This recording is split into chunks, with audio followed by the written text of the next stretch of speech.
Bismillahirrahmanirrahim. Assalamualaikum warahmatullahi wabarakatuh. Alhamdulillah wassalatu wassalamu ala Rasulillah wa ba'du. Sahabat muslim, jumpa lagi dengan saya Raden Jamal dalam channel kesayangan kita, channel yang selalu mengabarkan tentang keislaman.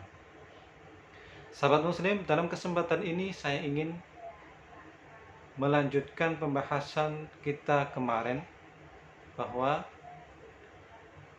di Al-Quran yang kita sampaikan kemarin, orang itu akan mendapat pahala atau dosa sesuai dengan yang dia kerjakan. Alla taziru waziratu wizra ukhra wa allaysa lil insani illa ma sa'a. Nah, dalam kesempatan ini saya ingin menerangkan kelanjutan ayat ini, keterangan ayat ini dari hadis Rasulullah sallallahu alaihi wasallam. Idza mata banu adama inqata'a amaluhu illa min salasin, shadaqatin jariyatin aw ilmin yuntafa'u bih aw waladin shalihin yad'u lah. Jika manusia sudah meninggal, maka akan putus segala amalnya, illa min salasin, kecuali 3 perkara. Shadaqatin jariyah, yang pertama adalah sedekah jariyah. Yang kedua, ilmu yang bermanfaat. Dan yang ketiga adalah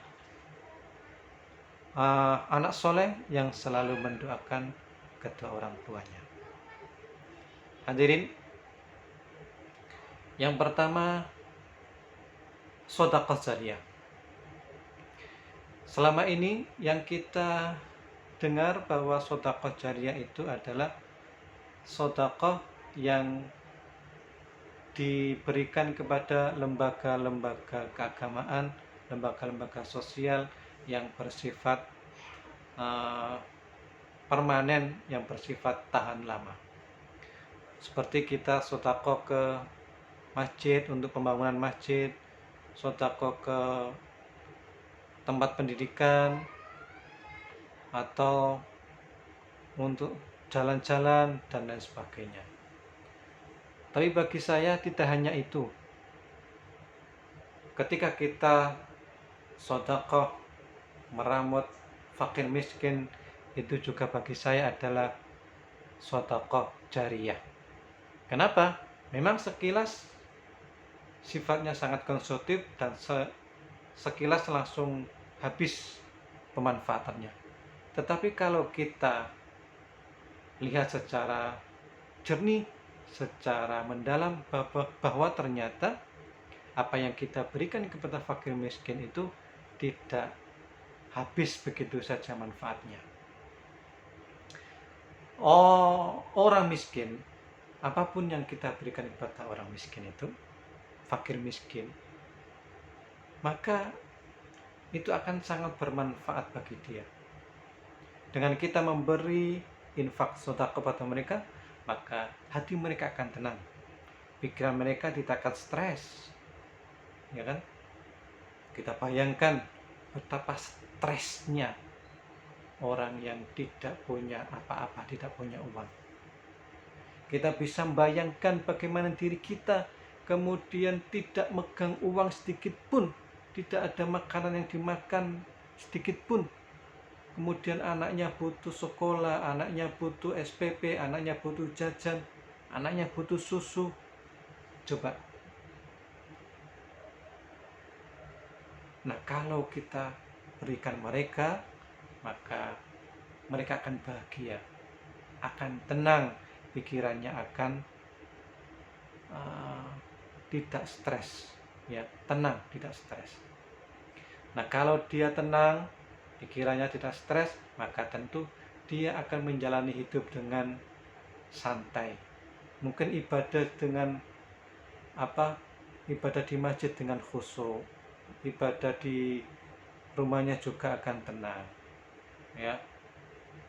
Nah, kalau ada saudara kita yang fakir miskin, kemudian tidak kita openi, tidak kita perhatikan, kemudian ada orang lain di luar Islam yang memperhatikan mereka, apa yang terjadi?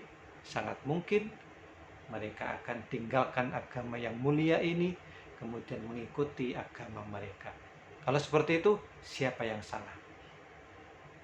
Nah, jadi bagi saya, yang namanya amal jariah itu tidak hanya kepada lembaga-lembaga yang sifatnya tahan lama manfaatnya, tetapi buat fakir miskin juga amal jariah, karena manfaatnya dirasakan tidak hanya bagi dia, tapi anak-anaknya, cucu-cucunya, dan terus menerus sampai hari kiamat. Yang kedua hadirin, amal yang selalu mengalir pada diri kita adalah ilmu yang bermanfaat. Ini sama prinsipnya dengan yang pertama, bahwa apa yang kita berikan kepada orang lain, apa yang kita informasikan kepada orang lain, itu manfaatnya akan dirasakan tidak hanya orang yang kita beri, tetapi orang yang kita beri informasi kebaikan itu kemudian diamalkan dan disampaikan kepada orang lain, maka itu akan menambah pahala kita.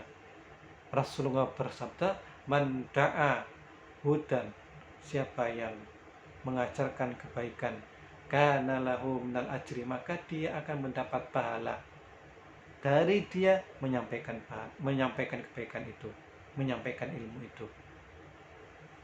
Kemudian min man tabi'ahum, kemudian dari pahala orang yang mengikutinya, ghair ayyang qussa syai'an, pahala itu tidak akan dikurangi sedikit pun oleh Allah. Jika apa yang kita sampaikan itu kemudian diikuti oleh mereka, jumlahnya 100 umpamanya, maka 100 kebaikan itu akan kita terima, dan kebaikan dari 100 orang itu kemudian ditularkan kepada 1000 orang umpamanya, maka 1000 pahala itu akan kita terima terus menerus sampai hari kiamat. Dan yang ketiga adalah anak yang soleh yang selalu mendoakan kepada kedua orang tua. Hadirin, perlu dicatat di sini bahwa ketiga amalan ini pada hakikatnya adalah perbuatan kita sendiri, bukan orang lain. Infak itu kita lakukan, ilmu yang bermanfaat itu kita lakukan, anak yang soleh itu adalah akibat dari didikan kita. Jadi hadis ini tidak bertentangan dengan ayat yang saya bacakan, tetapi menjadi penegas bahwa amal yang kita lakukan sendiri, kemudian manfaatnya itu ketika manfaatnya itu terus menerus kita terima, maka selama itu pula pahala itu akan kita dapat dari amal yang sudah kita lakukan, walaupun kita itu sudah meninggal dunia. Hadirin, saya kira itu kultum yang saya sampaikan pada kesempatan kali ini. Mudah-mudahan ada guna dan manfaatnya.